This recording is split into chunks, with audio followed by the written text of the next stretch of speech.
ETF index mutual funds నేర్చుకుని stock మార్కెట్లో రాణించాలనుకుంటున్నారా? వెంటనే ఈ నెంబర్కి కాల్ చేయండి. నమస్తే రమగారు. నమస్తే జీ.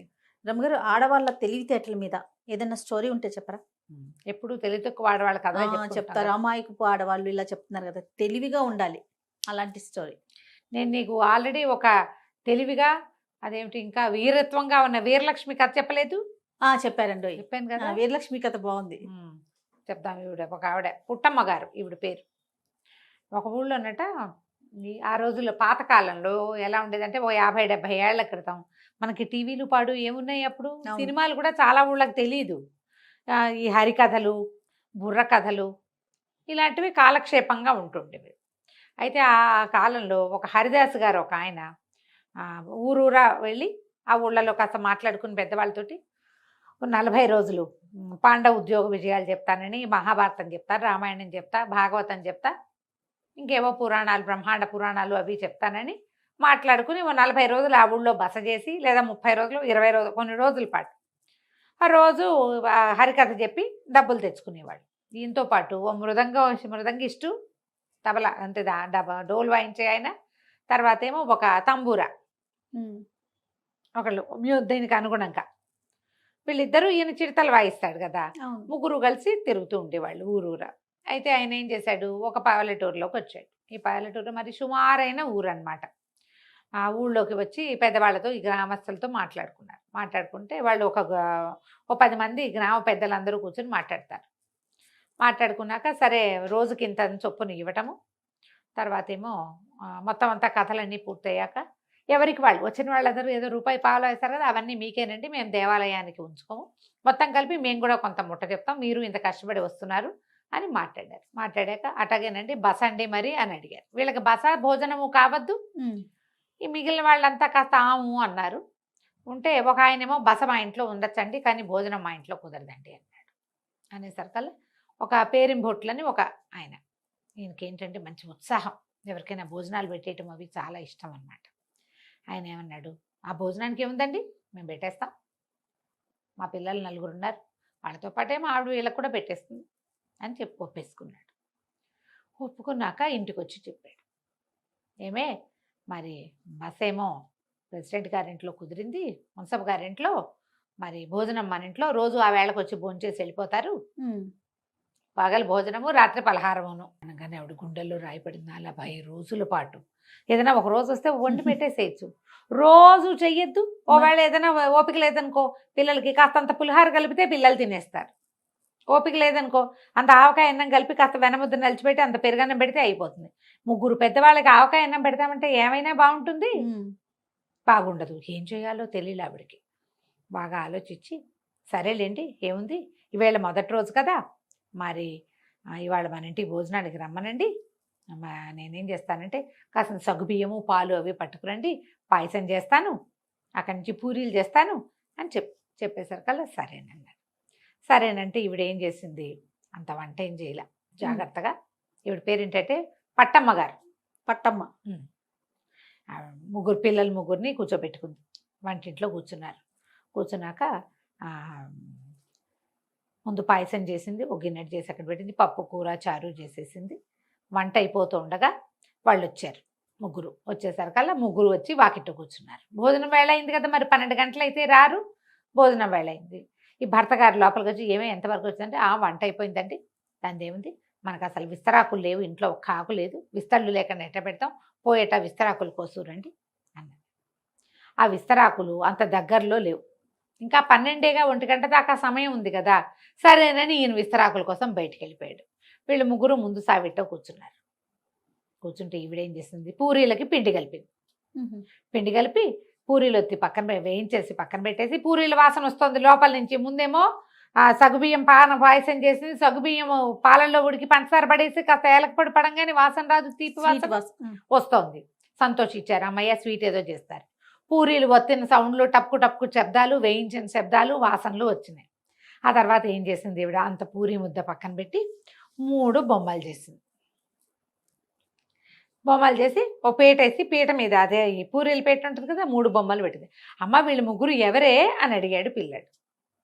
ఏముందిరా, ఇగో ఈయనేమో హరిదాసు, ఈయనేమో మృదంగిష్టు, ఈయనేమో తంబూరా అని 3 బొమ్మలు చూపించేసరికల్లా పిల్లలకు మంచి ఉత్సాహంగా ఉంది. వీళ్ళేమో వంటింటి నడవాలో కూర్చున్నారు.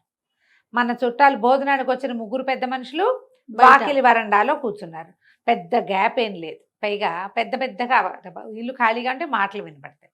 అమ్మ వీళ్ళు 3 ఏం చేద్దామే ఇప్పుడు, ఏం చేస్తావే అంది. ఏముంది 3 కలిపి నూనెలో వేయించటమే. ముందు ఒకటి వేస్తానా, ముందు ఎవరిని వేస్తాను, హరిదాసుని వేద్దాం ముందు అంతే. అనగానే పిల్లాడు అన్నాడు, వద్దు హరిదాసుని నేను తిన్ను, నాకు తబలిష్టే కావాలి, ఆ మృదంగిష్టు ఎంత బాగుందో, ఎంతో బాగున్నాడు, వాడిని నూనెలో వేసేయమ్మా. ఇంతలో ఏమైంది, ఇప్పుడు బొమ్మ ఎత్తి ఇంత చిట్టి బొమ్మ చేసిన నూనెలో వేయగానే సల్లమని శబ్దం వస్తుంది కదా. అడిగిపోయారు, ఏమిటి వేయిస్తారా, వీళ్ళు ఏం రకమో 40 రోజులు భోజనానికి ఒప్పుకున్నప్పుడే ఎటా పెడతారా అనుకున్నాం. అక్కడి నుంచి మా అమ్మ వేయించిన తర్వాత ఏం చేస్తావే అంటే, ఏముందిరా ఈ పొయ్యి మీద పెద్ద గిన్నెలో పాకం పెట్టాను కదా, ఈ వేయించాక పాకంలో పట్టడం, అక్కడి నుంచి ముక్క కొరుకు తినేయటమే అంతే. అనగానే అడెళ్ళిపోయారు. ఓరు నాయనా, ఈవిడ ఇంత నూనె పెట్టి మమ్మల్ని మన 3 3 పక్కల వేయించి తర్వాత పాకం పట్టి తింటారు కాబోలు వీళ్ళు, అయ్య బాబోయ్ ఇంకేముందని చల్లగా వెళ్ళిపోయారు బయటికి. ఈవిడేం చేసింది, 3 బొమ్మలు వేయించేసింది, పక్కన బెల్లపాకం పెట్టింది, పాకంలో వేయించేసి పిల్లలు 3కి ఇచ్చేసింది. పిల్లలేమో ముక్కలు విరుచుకు తినేస్తున్నారు. భర్త వచ్చి ఏమే భోజనాలు పెట్టేసావుటే అన్నాడు. ఏ భోజనాలు, వంటంతా అయి కూర్చుంది, మీరు రాలేదని ఇంకా పెట్టలేదంటే అంది. విస్తళ్ళు కుట్టు వీళ్ళు ఎటో వెళ్ళారు చూసొస్తానన్నాడు. ఎటు వెళ్ళారు, ఎంత వెతికినా కనపడరే వాళ్ళు. చెరువుకి వెళ్తామన్నారు, ఏమిటంటే నాకేం చెప్పలేదండి, సావిటో కూర్చున్నారు, మంచినీళ్ళు పంపించాను తాగారు, 3 చెంబులు ఉన్నాయి మంచినీళ్ళు చెంబులు, విసినకర్రలు పంపించాను విసురుకున్నారు, 3 విసినకర్రలు ఉన్నాయి. మంచినీళ్ళు తాగి విసినకర్రలు విసురుకున్నాక స్నానానికి వెళ్తారా, ఎవరైనా వెళ్ళరు. ఏమైపోయారు.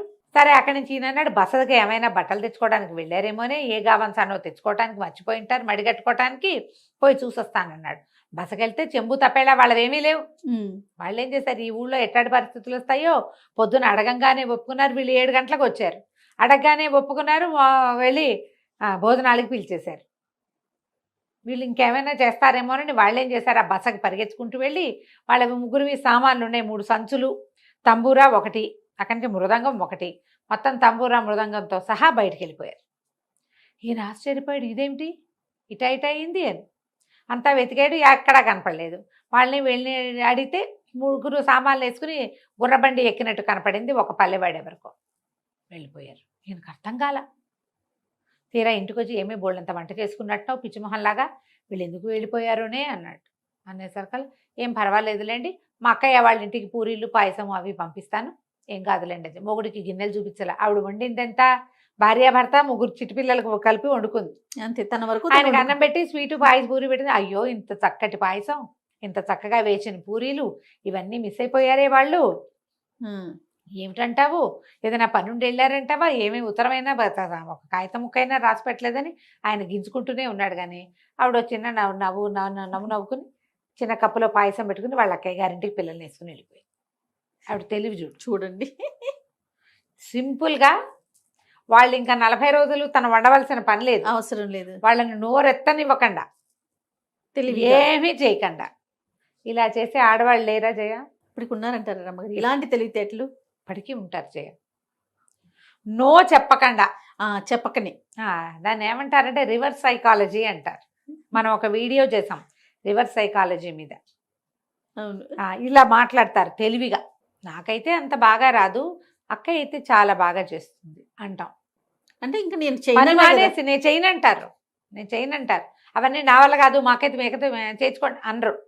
అనకుండా నాకేమొచ్చు, అంత బాగా చాలా సాటిస్ఫైయింగ్గా చేయలేను, అక్క బాగా చేస్తుంది. మంచిదేనంటారు రమ్మగారు.